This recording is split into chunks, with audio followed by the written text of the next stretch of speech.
Join me today for our YouTube Q&A. I post a post on Instagram and you guys ask your questions. How do you calculate macros for one pot meals? Are all stevias good? How do you balance your carb intake based on what result you're looking for?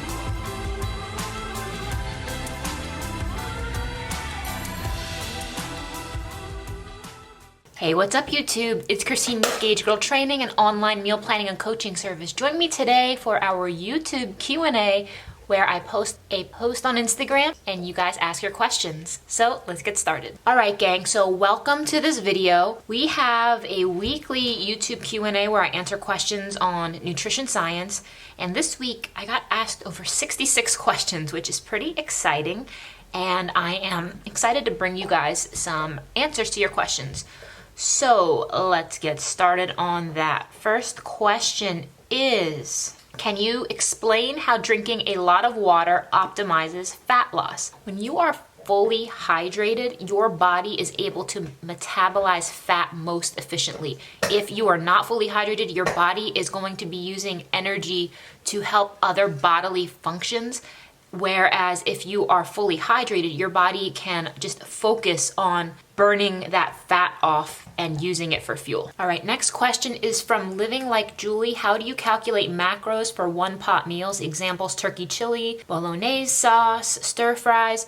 What I recommend is watch this video right here that I prepared doing a MyFitnessPal tutorial explaining how to do it. It's so easy, it literally takes 2 seconds. Watch this video tutorial on how to do that. Next question is from Victoria Petit. Can I follow your plan if I need to also follow an AIP more restricted diet due to food allergies, histamine issues? The answer is yes. There is a very detailed questionnaire, which you can see right here on GaugeGirlTraining.com, where we customize based off of foods you cannot eat. So if there's something you can't eat, just make sure you mark it and you will not see it in your custom meal plan. Next question is from Vanessa_Insta. Are all stevias good? I got one that says all natural stevia vanilla and I'm not too sure about it. All stevia is not created equal, unfortunately. The sweetener inside stevia that makes it taste sweet is called ribadioside A.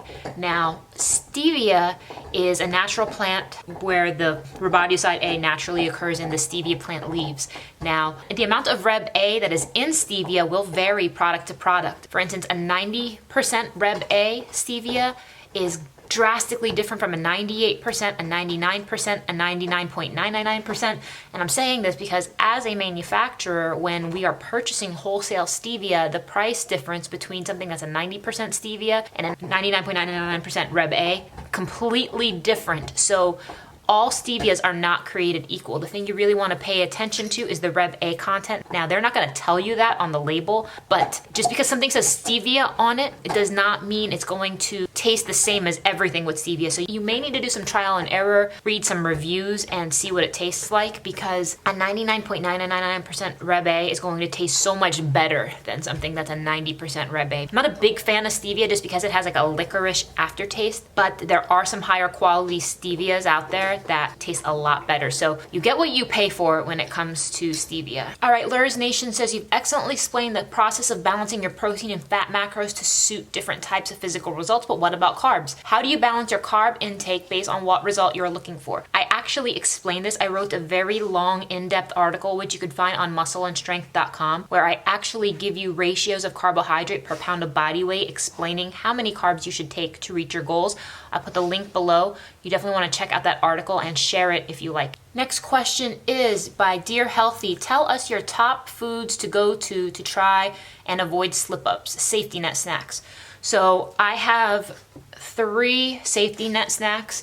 If I am craving something sweet, like that sweet tooth hunger pang, number 1, I always make sure I'm fully hydrated because you don't want to mistake hydration for hunger. But number 2, I will go for a green apple. It does the trick for me every time. I know it's so hard, you guys, but once you can just like get through that hump of the craving, a green apple normally does a trick for me. I normally get a big bag of the green baking apples and I just have them in my house whenever I need them. My other go-to is either vanilla chai tea. I'm a huge fan of this sugar cookie sleigh ride tea by Celestial Seasonings. I'm obsessed with it right now, but teas, an apple, and water. They are my ultimate go-to. They help me every single time. Next question is, can you explain negative calorie foods? I don't believe that's truly a thing. I'm pretty sure water is the only truly 0 calorie item. Also diet sodas, maybe? Thanks. There actually are negative calorie foods, and negative calorie food would be something that actually burns calories in addition to being something that you take in. So examples of that: green tea. 3 cups of green tea a day actually burns 90 calories. Anything with spice, like cayenne or like jalapeno, that Caspasian spice, that actually helps to burn extra fat in your body. So that would be like a negative calorie food, meaning that it actually helps to burn other calories. So anything spicy, anything with green tea, the extract in green tea that's actually doing all the work is called EGCG. If you don't like green tea, you can just take a supplement for the extract EGCG by itself. All right, next question by Liz the Alien. How can you keep your healthy weight if you have a sedentary life? Diet, diet, diet, diet. Watch what you eat. As long as you are not eating in a caloric surplus over your BMR, even if you are sedentary, you can still maintain your weight. I've said this a million times in these videos. I've been injured for a very long time in 2013.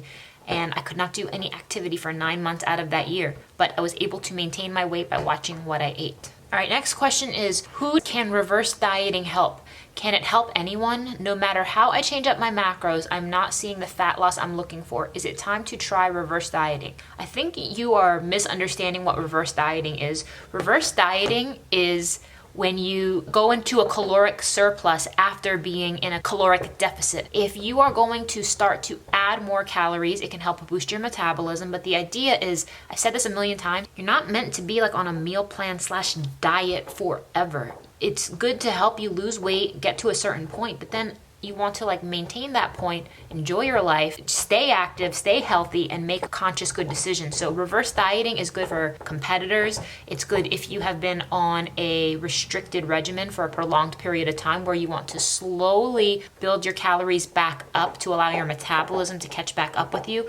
But if you are in a restricted calorie mode for so long and you are no longer seeing results, you definitely may want to rethink your macros. I'll be happy to help you with that. There's a lot of different things that could be causing that for not working for you. Last question. I always feel so guilty after eating something that isn't considered healthy. What is your advice for these feelings of guilt? The first thing I'm gonna have to say to that is, food is fuel. No food is bad.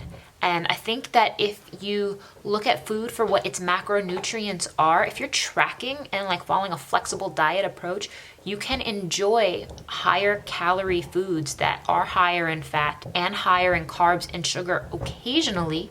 Just you want to just be making sure you're eating quality whole foods. So if you're feeling guilty because you're eating garbage, try eating things that are quality whole foods, or just track the macros you did and balance out the rest of your day to support that. So thanks for watching this video. Follow me on Instagram at Gauge Girl Training if you want to submit a question for next week's weekly Q&A. Take care. See you on the next one. Regardless of how much they eat, these are the people that a lot of us envy.